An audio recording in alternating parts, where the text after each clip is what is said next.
बोलो विष्णु भगवान की जय। आज हम लेकर आए हैं कार्तिक महात्म्य का अध्याय 15। इतनी कथा सुनकर राजा पृथु ने कहा, हे नारद जी, अब आप भक्त वत्सल भगवान की पूजा का इतिहास सुनाने की कृपा करें। तब नारद जी बोले, हे राजन, एक पुरातन इतिहास कहता हूँ, सो ध्यान लगाकर सुनो।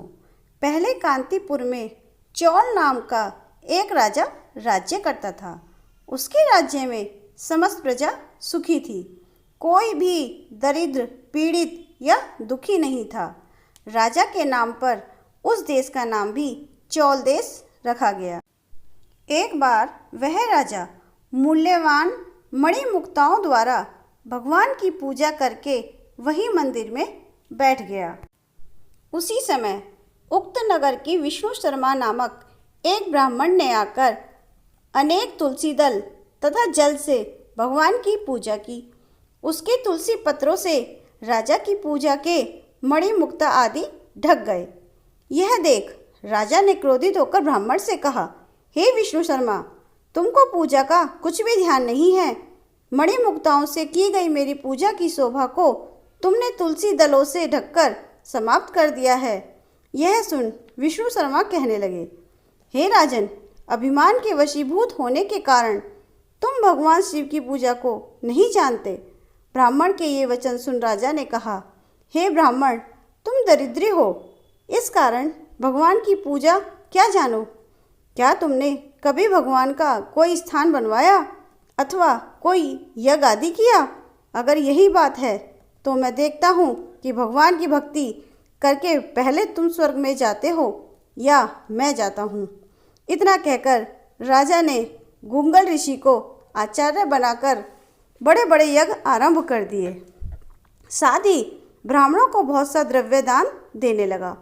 परंतु विष्णु शर्मा सर्वदा की भांति माघ तथा कार्तिक मास के व्रत, तुलसी वन का रोपण, एकादशी का व्रत तथा ओम नमो भगवते वासुदेवाय मंत्र का जाप करते हुए भगवान की पूजा अर्चना करता रहा। वह उठते बैठते, चलते फिरते हर समय भगवान का नाम स्मरण तथा कीर्तन करने लगा। साथ ही एक समय भोजन करता। एक दिन विष्णु शर्मा ने ज्यों ही रसोई तैयार करके रखी, कोई पाक उठाकर ले गया। उसके बाद उसने सायकाल का व्रत भंग होने के भय से पुनः रसोई नहीं बनाई और भगवान का भजन करता हुआ भूखा ही सो गया। दूसरे दिन फिर रसोई बनाई और ज्यों ही भगवान का भोग लगाने लगा, कोई फिर पाक उठाकर ले गया। इसी प्रकार ब्राह्मण को निराहार 7 दिन व्यतीत हो गए।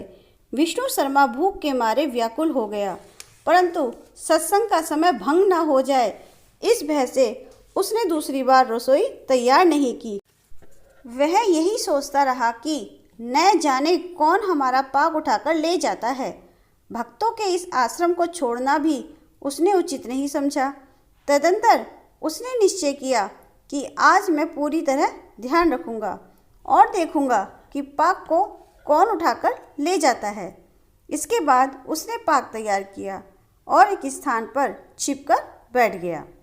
थोड़ी देर में उसने देखा कि अति दीनहीन दुर्बल चंडाल, जिसके शरीर में केवल अस्थियां मात्र शेष थी, छिपकर आया और पाक उठाकर ले चला। उसे देख विष्णु शर्मा का हृदय द्रवित हो गया और फिर प्रकट होकर कहा, भैया, रूखा भोजन मत ले जाओ, मेरे पास थोड़ा सा घी है, वह भी लेते जाओ। ब्राह्मण के यह वचन सुनकर भयभीत हुआ वह चांडाल भागता हुआ ठोकर खाकर गिर गया। तभी विष्णु शर्मा भी उसके समीप पहुंच गया और एक वस्त्र से उस पर हवा करने लगा। थोड़ी देर बाद उस ब्राह्मण ने क्या देखा कि उस चांडाल की जगह शंख, चक्र, गदा, पद्म तथा वनमालाधारी भगवान विष्णु स्वयं वहां लेटे हुए हैं। उसी समय ब्राह्मण ने भगवान के चरणों में गिरकर नमस्कार किया। तभी रुद्रादि देवता भी वहां पर आ गए। ऋषि मुनि वेद मंत्रों से उनका पूजन करने लगे।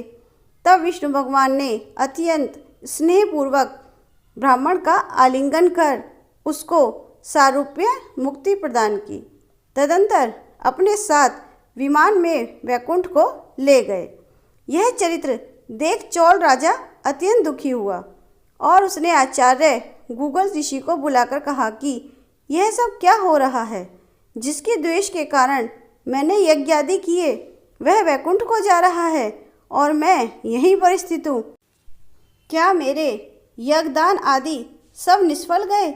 इससे यही सिद्ध होता है कि भगवान यज्ञ आदि से नहीं केवल भक्ति से प्रसन्न होते हैं।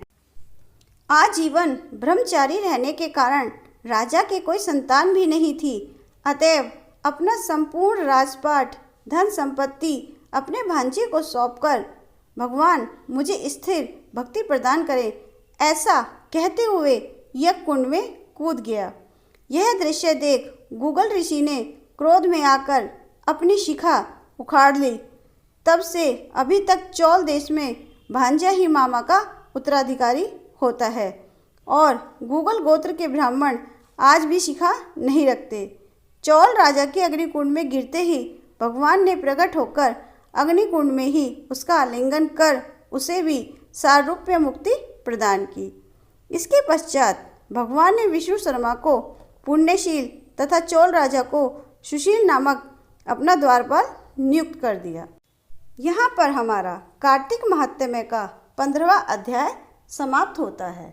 बोलो विष्णु भगवान की जय।